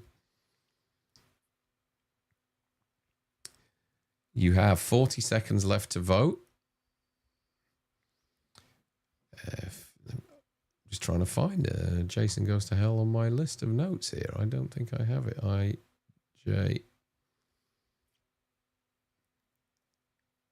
No, must have missed it off.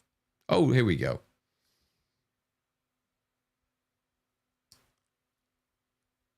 Yeah, it tells me here that the characters in this scene are Jason Voorhees and Freddy Krueger. Not really. I think Kane Hodder, yeah, like I said, he did the glove moment. And I think he even did he do the voiceover as well on this? Time's up, folks. And we have Jason Goes to Hell is first in second place. 3 of you voted it in first, 9 in second, 2 in third, 1 in fourth, and 4 in fifth.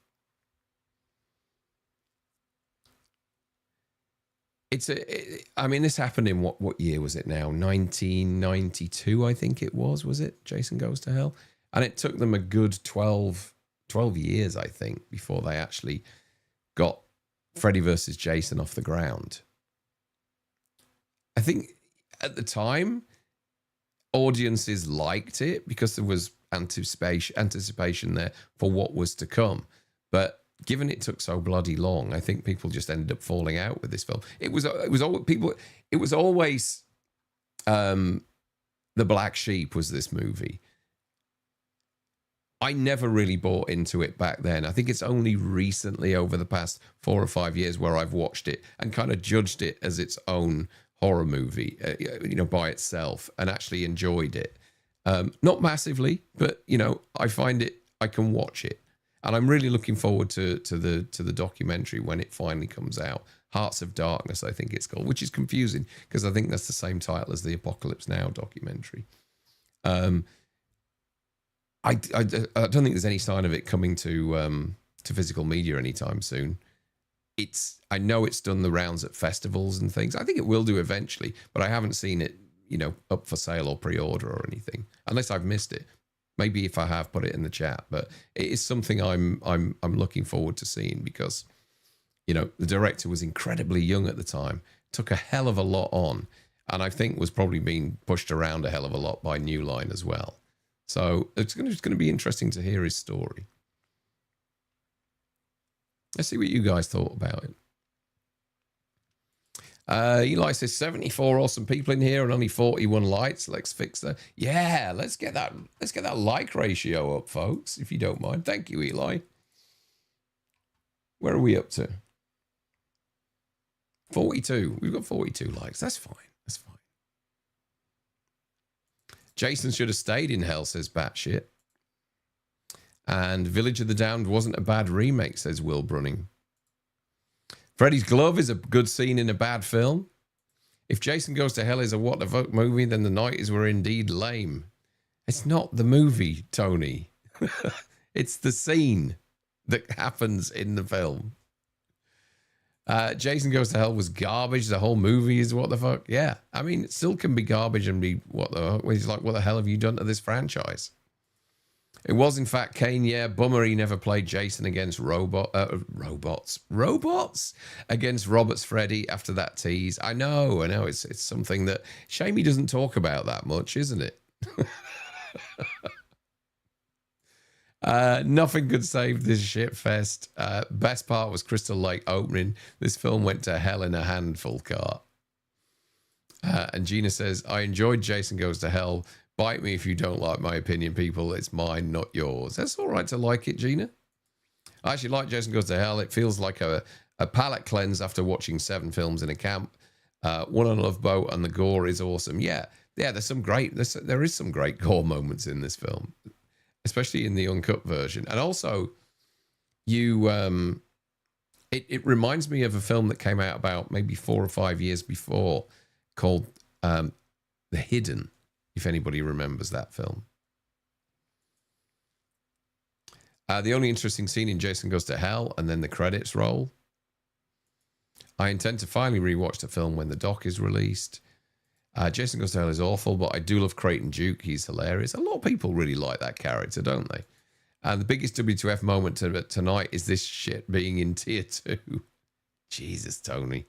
Awesome 50. I have a lot of fun with Jason Goes to Hell, but I really never liked the whole Freddy glove dragging Jason's mask down to hell. We'd never had really a mashup before in modern cinema that I can remember. So it was an interesting idea, I think. Only happened about a decade later than wanted, and still didn't happen after the... Yeah, it was... Yeah, the Jason, Freddy versus Jason is pretty terrible, isn't it? And Jason X is better than this crap. I don't know on that one. I'm not sure about that, Kingslayer. I mean, neither of them are decent movies, but I think I could watch Jason Goes to Hell more than Jason X. Jason X just looks like it was filmed in someone's shed. The moment is good. Ranking isn't about the film. Yeah, exactly. Let me just have a look. See if there... Darren, did you spend a shitload on this VHS too? No. In fact, me and the Count, who you see in the chat now and again, Paul, we rented it. We went to the pub, rented it, went home, watched it, and both just at the end of it just looked at each other going, what the fuck? Adam Marcus has referenced The Hidden as an influence. Yeah, I mean, it is a bloody big influence. The Hidden was done by the same guy that did Nightmare 2. Was it Jack Shoulder? Was it? Hidden is fun. Carl McLaughlin, buddy cop action, sci-fi, parasite horror. It is fun. It is fun. Right. Okay. Enough about Jason Goes to Hell. Let's move on to Double Trouble. The dual killer reveal in Scream. I like Scream. I like the original Scream. I like it a lot. Partly because it's a huge love letter to Halloween, which I really appreciated at the time. I was a huge slasher fan, and the 90s didn't give as much in terms of slashers. And so when this film came along, I really bought into it. I loved it. It was like fantastic. My favorite subgenre is back and doing well and taking loads of money at the box office. I didn't really care much for any of the sequels. I mean, I watched them, but I'm not a massive Scream fan. I don't hate it.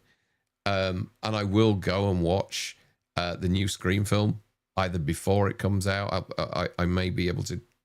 I'm hoping to get invited to a screening before it comes out.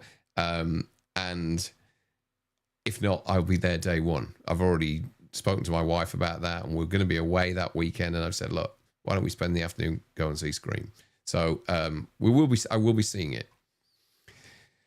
Partly because you can't hold on with a film like Scream, can you? You have to, because somebody's going to spoil it for you, especially nowadays. So, yeah, I will go and see it. But, yeah, this reveal was really unique. I don't think it had ever been done before. 2 killers, and took everyone by surprise. I think it's a great moment in the film. And I think Matthew Lillard is absolutely the best thing in this movie. And I don't care if they want to bring him back as the killer. I'll buy into it, because for me, he's been the best killer throughout the whole franchise. Look, slasher movies have done a lot worse than pretend that someone's not dead in the past. And a lot of fans, I think, want to see it. I'd like to see it. I would like to see it. In fact, each Scream film that I've been to see of late, there's been that tiny bit in my head that's thought, is he going to come back into it? And he is going to do this time. I doubt he's going to be the killer in it. There'll be some AI twist to it, or a flashback scene or something along those lines. But yeah, we'll see. We're going to get a full trailer, I think, in the next 24 hours by the sound of things. So, but yeah, I'm looking forward to it. I'm looking forward to it. Okay, let's see if any of you have started talking Scream. Scream finished. Where did it finish, actually? It finished 5th. 8 of you voted it in first place, 4 of you in second, 1 in third, 3 in fourth, and nobody in 5th. What was the name of the creepy old man who smoked in the cinema where you worked? Les. Les and his piss bucket. He would just piss in a bucket and then throw it out the fire escape at the end of the day. Yeah, he would just sit there smoking under a sign that said no smoking. He'd sit there smoking away. His tie had a hole through it where he'd fallen asleep and the cigarette had dropped off and nearly set fire to him. And he talked like a Yorkshire Terrier. I'd go, "You all right, Les?" He'd go, "Ah, you all right?" What a character. Let me see now. Drew Barrymore's death was a what the fuck moment, nod to Psycho. Calm your tits, Tony. Wait, we'll get there. Sadly, Scream is a franchise that has now been milked to death. Ron McGregor says Scream is a breath of fresh air for horror in the 90s. It had gone stale. It had a different energy to any horror at the time. Yes. Wes Craven reinventing the genre twice in the space of what? 10, 12 years? This was great at the time. Now we hope there's just one. Either way, no one dies anymore. They don't, do they? Chess says, I like the first Scream. The whole opening with Drew Barrymore and Ghostface was good. And Tony Forrest says, the OG Scream was very original, but everything after that was just rehashing the same thing over and over. Brandon says, I don't mind the Scream films. Yes, they're formulaic, but the formula is fun, and the films are competently made. The first one is an undeniable classic. I agree with that completely. And I think that, they keep the subgenre alive. They really do. They're all a bit soap opera to me, though. That's my only criticism of them. They're all a bit cliquey and nice and safe a lot of the time. I mean, the dynamics between the characters. But I still, I'll still watch them. Both the reveal and the Drew opening scene are so well crafted. Yes, I totally agree. And Wraith says, Scream is a mostly solid series, to be honest. The trivia was awesome in Scream. It was. The scene with Jamie Kennedy and they're watching the Halloween film. And Scream reinvigorated the genre, but overstayed its welcome. I do miss the days when a trilogy was considered sufficient. Didn't they say AI is involved? I don't know if they actually came out and said that. I'm not sure. They may have done. I don't know. I try not to, I don't want to spoil it. And I think, there's a certain faction of people out there who are actively going to do that by the sound of things. And that's why I want to kind of see it as soon as I can. I think the chaos of what happens after the reveal elevates it rather than the reveal itself being that shocking. Yeah. Okay. Yeah, I see what you mean there. The last couple of... Oh, God. Yeah, why not bring him back? I used to carry those TVs about as a kid. Smashing your fingers, getting them through the door was worse than the weight. Yes, like they were like furniture. I remember like when I was a little kid and my parents gave me my granddad's old telly. And I think we actually knackered it getting it down to the house because it was so heavy. And like you say, you'd take the chip out of the wall. It was like a massive big glass screen with this huge mahogany cabinet on the back of it. And they weighed a ton. You couldn't pick them up on your own. Like I could mount a TV on my own in my house. I couldn't lift one of them up the stairs.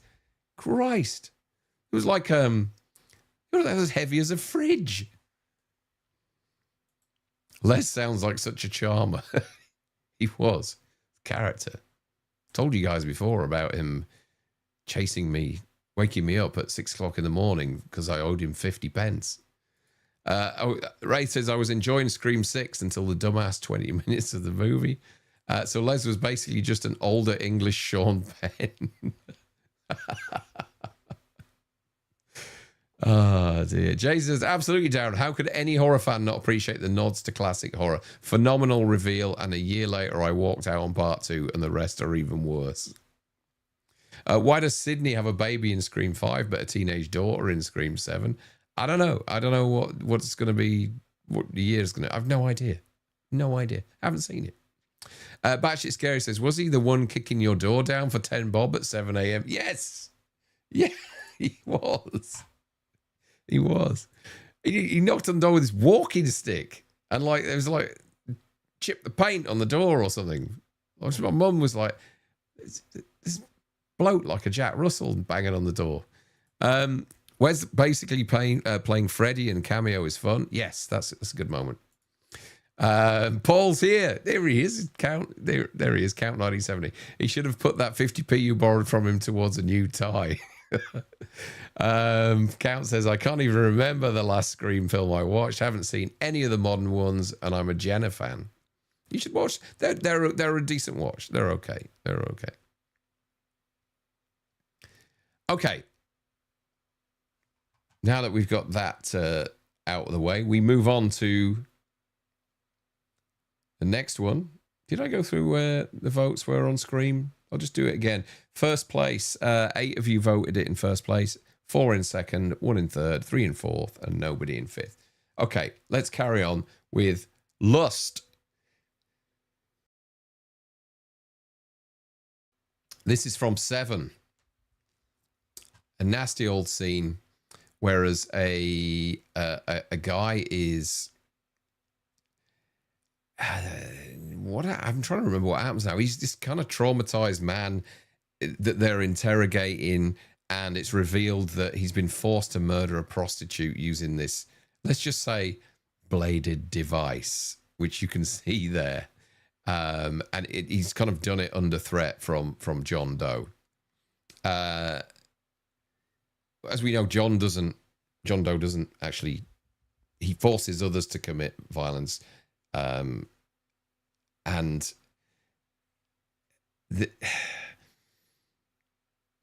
the punishments are kind of, in this case, it's more psychological rather than physical. You don't see it on screen. You see the aftermath, and you see the picture of what he's actually used. And it's, for me, it's just horrific. It's I think it's the worst, because you visualize it in your head what the hell's gone on. And I think it's one of the worst ones in the film, one of the worst sins. 10 seconds left to vote, folks.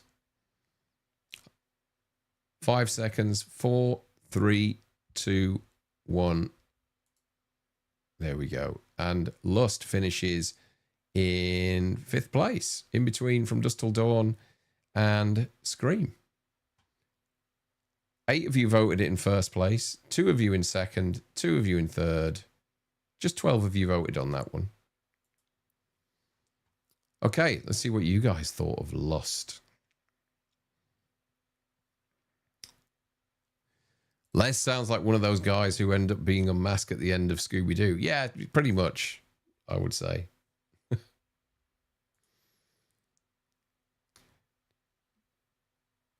John Doe made Lady... Yes, yeah. Did I not say that? I thought I did. Yeah, it's Leland Orser. That's right. Perfect example of the director not needing to show anything. The idea of it creates the image in your head. It gives your imagination no choice but to imagine it. Yeah, it's. I think it is one of the worst ones in there. Great acting from the guy afterwards, after he's getting interviewed by the cops. Yeah, he's absolutely like distraught, isn't he? Doesn't Wesley Snipes use this as a weapon in the Blade films?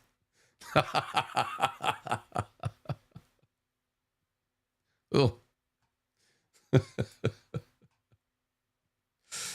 Oh dear. Okay, let's move on to we've 2 left to vote on, folks. Can't vote at the moment, Faye. I think this phone has finally gotten too old. Hopefully should be upgrading it in the next few. Oh, cool. No worries, mate. No worries. We had 12 people vote on that one. We'll move on to the next one now, which is Ghostwatch. Now, I don't know how many of you have seen Ghostwatch. Ghostwatch, it was a bit of a phenomenon in the UK. It was basically a couple of BBC TV presenters that were doing this show, whereas they had a live studio feed and then they would cut backwards and forwards to a house where there'd been some sort of paranormal activities. And it was released in 1992, and we were all convinced it was a live TV broadcast. Michael Parkinson, who's a well-known chat show host in the UK, Sarah Green, who else was in it? It was Mike Smith, I think his name was as well. And it was kind of this light entertainment show that slowly revealed these kind of genuine paranormal events. And I think it sort of culminates in the possession of one of the people in the house. And this sort of all this chaos unfolding during a live TV broadcast. And a lot of horror comes from trust, and viewers, these were the most, I guess, trustworthy presenters on BBC TV that were caught up in this. And it was all this massive, elaborate hoax, which kind of backfired because they refused to broadcast it again because it upset so many people. Now, and I get a lot of people that are in the US may not have seen this. It is available on Blu-ray, and you would probably watch it now and think, well, it's not very convincing. But back then, because it was just a live TV program, I actually think it was pre-recorded as well. So we were made to think it was live. It was incredibly effective. And unlike Blair Witch, which there was a staggered release date between the US and the UK, this just went out in the UK and there was no fanfare with it or anything like that. It was just a TV show that was on. And as it unfolded, we all got really drawn into it and we all got really hoodwinked, and it upset a lot of people. I think it was one of the most complained about programs on TV at the time. My mum sussed it and she was like, no, this isn't real, which kind of took the edge off it for me a little bit. But it's well worth a watch if you can get a copy of it.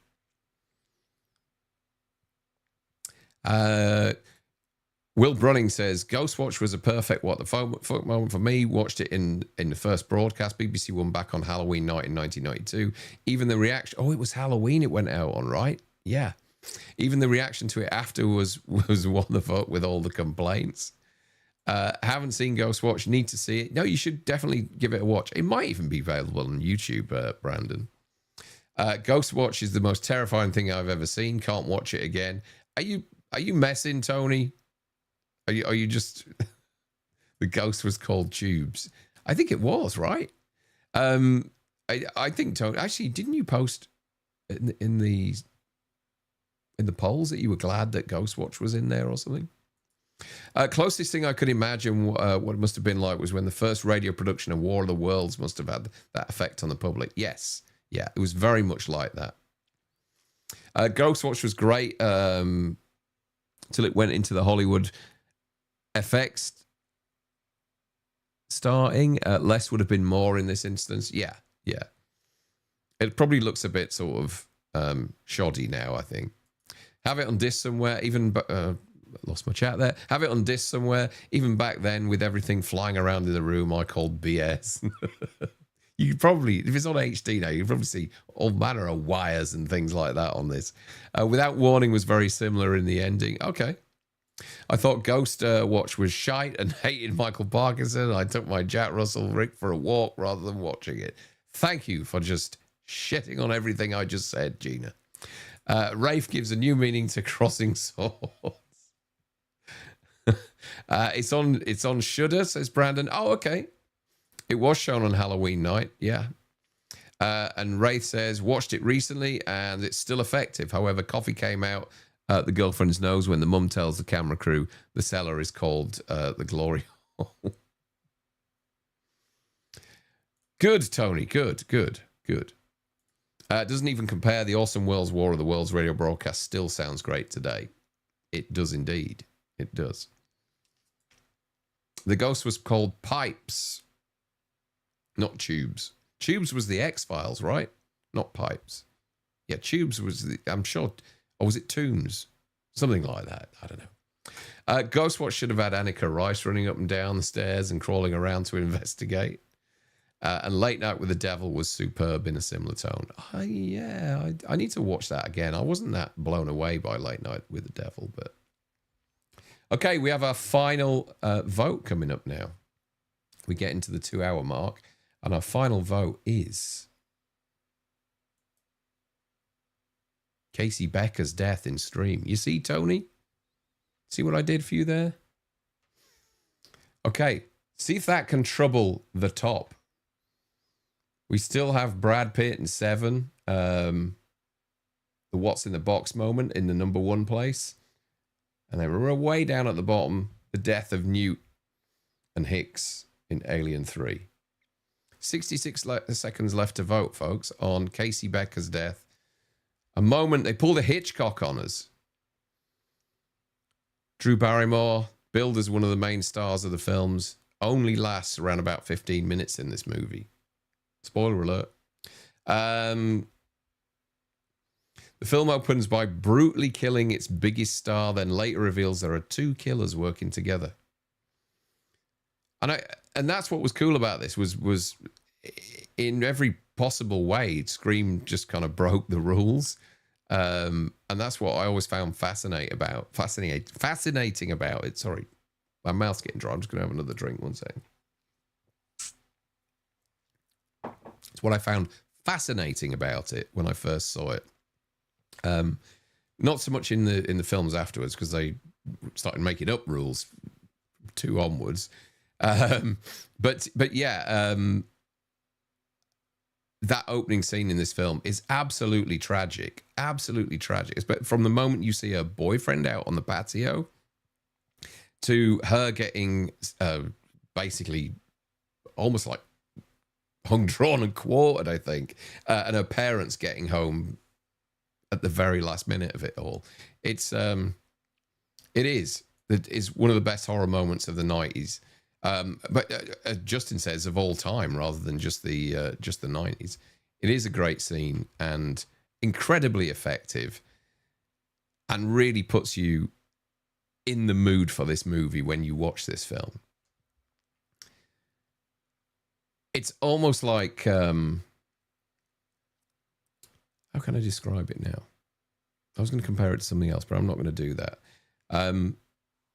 Where do we finish with it? 3rd place.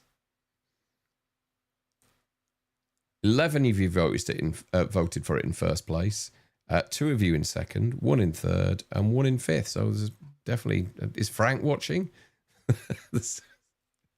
Somebody who's not a Scream fan out there. It is a real milestone moment in horror to have a big star, like big at the time. I mean, she's maybe not so big now, although I know she's got her own TV show in America and everything, but to have this big star be the kind of main attraction for this film, to be gutted like she is in the opening 15 minutes, was a real shocker. And it's such a violent death as well. Both of them, both her and her boyfriend. So really sets the tone for this movie. And yeah, Scream was, again, as I said earlier, was one of the movies that had me punching the air because the slasher was back. We hadn't really had, unless you look at things like Mute Witness or you go really low budget, we hadn't really had much in the way of slasher films in the 90s. And for me, this just signaled that it was back. And then we got kind of all these, you know, the likes of I Know What You Did Last Summer and Urban Legend, which was okay. But Scream, the original Scream for me, great movie. Okay, let's see what you guys think. I haven't watched any Scream in forever. Mostly remember the opening with Drew Barrymore more than anything. The hanging scene is the best moment of 90s horror.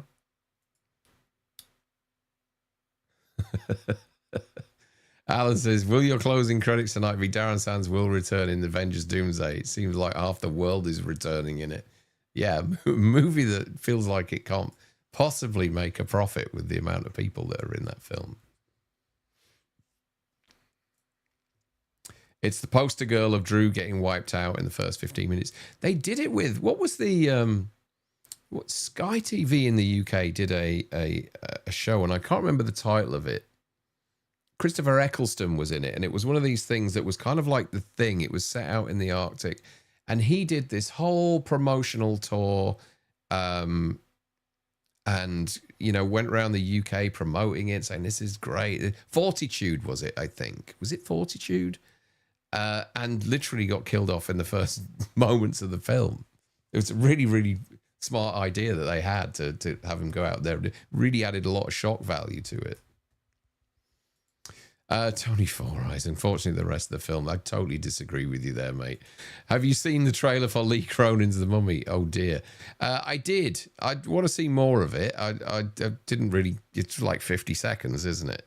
I didn't mind it, actually. I thought it was quite interesting. Similar start to When a Stranger Calls. The start is the best bit. Urban legend gas station scene should be in there. Yeah, I agree with you that I don't think it's a better scene than Scream, than the opening of Scream, Tony. But the gas station scene in Urban Legend is the best part of that movie. It really is. Hey, Neil, good to see you. Hey, Darren and gang, hope you're all doing well. And then, I cannot be any less interested in the MCU than I am right now. Those movies suck. He probably got paid more to support it, to promote it. Yes, I'm sure. Yeah. Okay, so let's have a little rundown of that 20.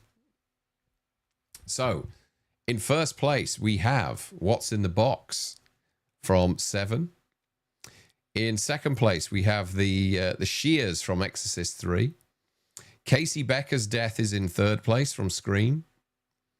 In fourth place, Reality Falls Apart from In the Mouth of Madness. From Dusk Till Dawn, the genre switch is in fifth place. Sixth place, Lust from 7. That's complicated to say.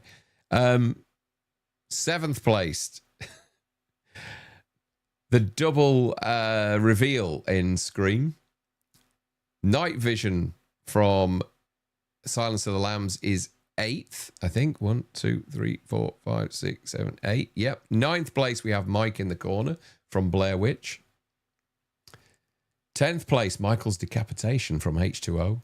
11th place, Razor Wire from Audition.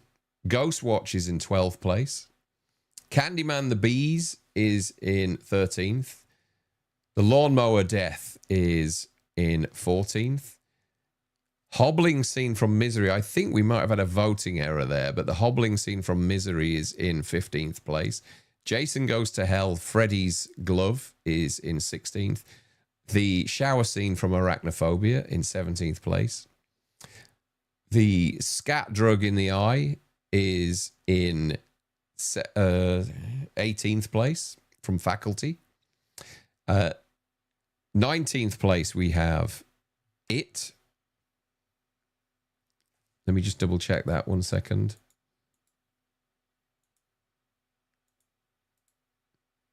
Nope, sorry, it's Aliens. 19th place is It, which had 7 votes in 5th place. And then 10 of you voted for Newt and Hicks's death in Alien 3 in 20th place. So there we have it. 7, What's in the Box is your biggest what the fuck moment of 90s horror. Excellent. I think there was an issue with Misery and the Hobbling, because I think that should have been higher. And only a handful of you voted it on that. So it's a shame that didn't have more of an appearance in, let's say, the top 5. But I'm happy with the way that's ended up. I think I agree with a lot of that. Yeah, I think the only one is Misery I thought would have been higher. And maybe Silence of the Lambs. I don't know. We'll see. So that's it. I'm starting to dry up again, folks. Honestly, I still can't get rid of this with this throat business. We'll have a little look back in the chat, see what you guys are saying before I go. They're saying Doomsday is expected to join the 2 billion club. I'd be surprised. Apparently, they don't even explain why Doom looks like Iron Man. Are we just supposed to accept it? Isn't there going to be some link? I don't know. Who cares? Yeah, 2 billion. Wow. MCU is finished. Too many sub-films. Batshit scary says Urban Legend opening works great because we know Brad Dourif as a villain. We do. That's why that moment works so bloody well. Someone's in the back seat. I almost feel like that should have been the end of the movie. It works that well, you know. It is a great opening, though. Fortitude is correct. I met Christopher Eccleston at Sky TV. At Sky TV do whilst he was in Dublin promoting it. He likes coffee too. Oh, he likes a Guinness, does he? Excellent. The new Christmas Return of the Living Dead 2020 never materialized, did it? No, they've moved the release date to later on this year. It's coming out this year. I don't think it's Christmas. I think it might be like October, November. But I did see something on their official page the other day that the date has moved. And who's the actor that's in it? They've picked a sort of semi-famous actor to be in it now. I can't remember his name. He was actually at the For the Love of Horror convention recently. God, who is it now? Oh, dear. Who is the guy in Idle Hands? It's him. Brandon says Avengers will make a lot of money, but 2 billion seems unlikely. Less and less people are going to the cinema these days. Alien 3 is exactly where it should be. Yeah. Everybody hated that moment, didn't they? Thanks for the live entertainment over the last few weeks. Back to work next week, so time difference means I won't be able to join in, but we'll watch for sure after the event. No worries, James. Thank you. I always appreciate your support. Alan says, great fun as usual, Darren. Well done, everyone in the chat. See you all again soon. Thank you, buddy. Totally agree, Tony. Alien 3 is one of the biggest dropped balls in the cinema. They could have done anything but did that. Tony Four Eyes says, great fun as always, guys. Oh, you're all going. You're all going. I'll go as well then if you're all off. Told a girl at work about the start of Urban Legend. She watched it and now checks her back seat before getting in. Fun hanging out with you, bro. See you soon. Night Horror Hounds. See you later, Paul. Devon Sawa. Thank you, Gina. That's who it is. That's who's, I think, has joined the Return of the Living Dead remake or sequel or whatever it is that they've decided to do. Yes, I did watch Song Sung Blue and I enjoyed it immensely. I thought it was terrific. I thought it was a lot. We watched it on a Sunday afternoon. I thought it was a perfect Sunday afternoon film. I thought the chemistry between Jackman and Kate Goldie Hawn's daughter, I thought was terrific. I thought they really were fantastic on screen together. And I thought every track that they sang was like this big, epic number. Even if it was just in a bar or a club, they made it feel big. And yeah, it really, like, it's not going to trouble the Academy Awards or anything like that. But I just thought as a nice Sunday afternoon film, it was perfect. It was everything I wanted.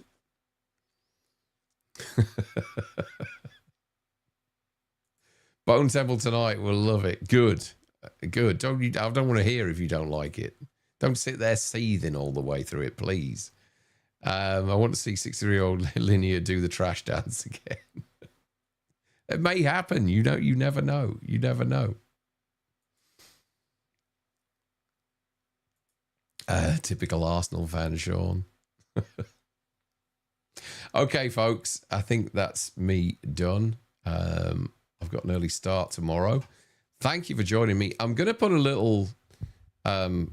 I think I'm going to do like a Q&A thing on Monday evening, probably around the same time. It'll either be Sunday or Monday. I'm leaning towards Monday, and then we'll be back with the Thursday regular live and tier ranking of some sort. But I'll put a poll out, and maybe we'll talk about it on the Monday show as to what you guys want to vote on this time. Or maybe we'll do something else. I don't know. We'll leave it up to you. We'll decide on the...